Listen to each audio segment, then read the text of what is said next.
오늘 말씀은 창세기 1장 1절에서 13절까지의 말씀입니다. 오늘 말씀은 하나님의 천지 창조 사건을 다루고 있습니다. 그 가운데 오늘 본문은 첫째 날부터 셋째 날까지 이어진 하나님의 창조를 기록합니다.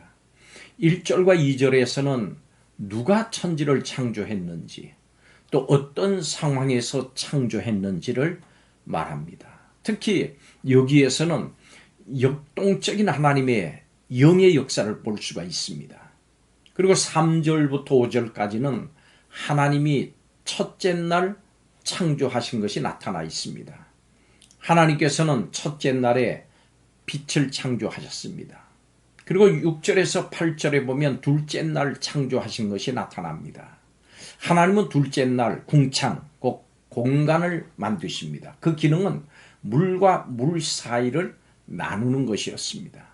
그리고 9절에서 13절까지 말씀을 보면 하나님은 땅이 물에서 드러나게 하시고 식물들을 내도록 하셨습니다. 이렇게 세상을 창조하신 하나님은 누구십니까?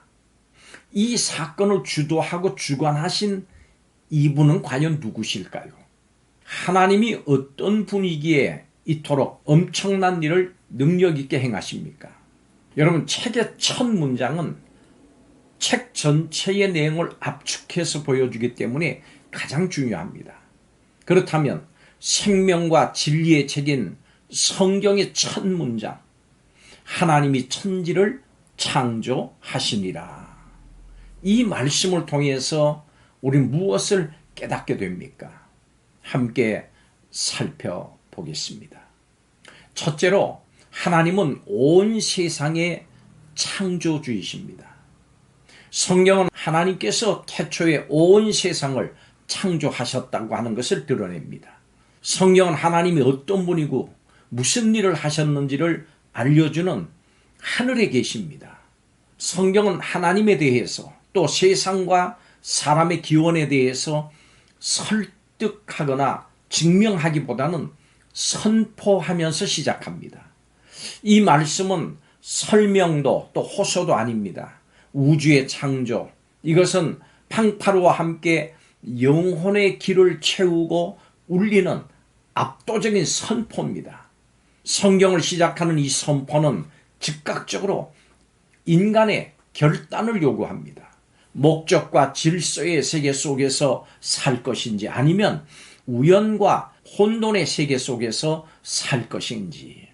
창조는 하나님이 말씀을 통해서 혼돈의 카오스를 질서의 코스모스로 바꿔놓는 태초의 사건입니다.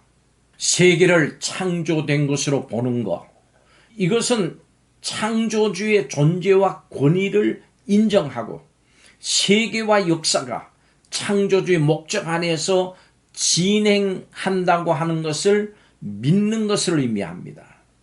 반면에 창조를 부인하는 것은 세계를 우연적인 현상으로 보고 세계와 역사가 그저 목적 없이 흘러간다고 믿는 것을 뜻합니다. 창조의 기초에서 살 것인지, 아니면 우연의 기초에서 살 것인지, 이것은 아주 중요한 결단입니다.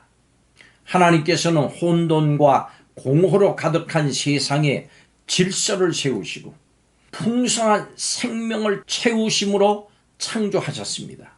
우리가 세상의 자연 법칙에 따라 살아가듯이 우리를 향한 하나님의 창조 목적을 발견을 하고 그 뜻대로 살아갈 때 가장 인간다운 삶을 살아갈 수가 있게 됩니다.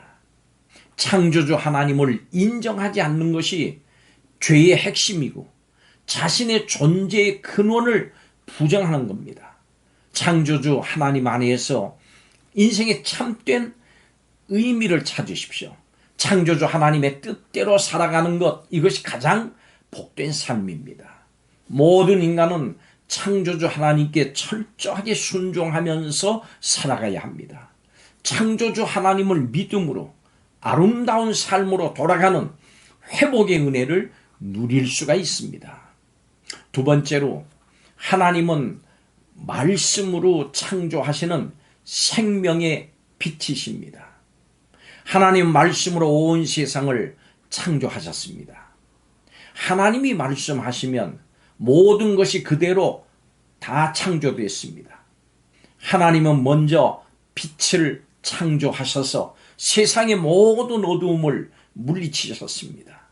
우리는 하나님 안에서만 참된 생명의 빛, 구원의 빛을 발견할 수 있습니다. 하나님을 떠난 인간의 삶은 혼돈과 공허와 흑암뿐입니다. 그러나 생명의 빛으로 오신 예수 그리스도 안에서 우리는 재창조의 빛을 경험할 수가 있습니다. 말씀이신 예수님을 만나면 죄로 인해서 타락하고 무질서한 인생에서 질서 있고 충만한 삶으로 회복될 수가 있습니다. 하나님의 말씀이 창조의 능력이고 또 재창조의 능력입니다. 말씀이 우리를 새롭게 합니다. 말씀을 가까이 할 때 하나님께서 예비하신 복된 삶을 누릴 수가 있습니다. 성경에 나오는 사마리아 여인 삭개오 바울은 예수님을 만나기 전에 공허와 흑암의 삶을 살았습니다. 그러나 생명의 빛 되신 예수님을 만나서 혼란스러웠던 마음이 평안과 질서로, 공허했던 마음이 풍성함으로, 흑암이 가득했던 마음이 빛과 소망으로 넘쳤습니다. 마지막 세 번째로 예수님은 우리를 회복하시는 재창조의 하나님이십니다. 하나님이 온 세상을 아름답게 창조하신 것은 사람이 거할 처소를 만드시기 위한 것이었습니다. 마치 아기를 가진 여인이 태어날 아기를 위해서 모든 것을 준비하듯이 하나님께서는 사람이 거할 처소를 최상의 아름다운 모습으로 만드셨습니다. 혼돈의 바다에 질서를 부여해서 땅을 조성하시고 거기에 각기 종류대로 식물을 창조하신 것은 바로 사람이 먹고 살 수 있는 터전을 만드신 겁니다. 그런데 인간은 죄로 인해서 타락한 이후에 자연을 착취하고 자연의 위협 아래 살게 됐습니다. 하나님께서는 망가진 세상을 그냥 두지 않으시고 예수 그리스도 안에서 재창조하심으로 보시기에 더 좋은 상태로 회복하실 겁니다. 예수님을 통해서 그렇게 하실 것입니다.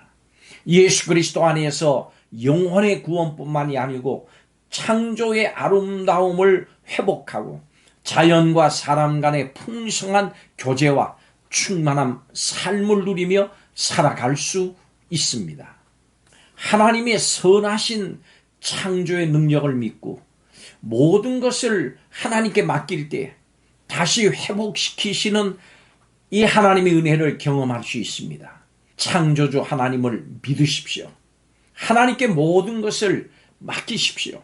천지를 창조하신 전능하신 하나님을 믿는 것이 바로 신앙의 출발점입니다.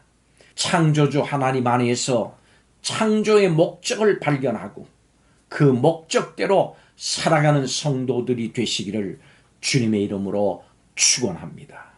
그곳에 복이 있습니다. 새롭게 변화되는 역사가 있습니다. 의미 있고 보람 있는 삶을 살 수 있습니다. 기도하겠습니다. 천지 만물을 말씀으로 창조하신 하나님을 믿는 믿음이 우리와 주위의 모든 사람에게 굳게 심겨지기를 원합니다. 무질서에서 질서를 만드신 하나님, 혼돈과 공허가 가득했던 삶에 빛을 비춰주심을 감사드립니다. 하나님의 위엄이 쓰신 말씀에 순종해서 새롭게 변화되고 재창조돼서 열매 맺는 인생으로 살아가게 하여 주옵소서. 예수님의 이름으로 기도하옵나이다. 아멘.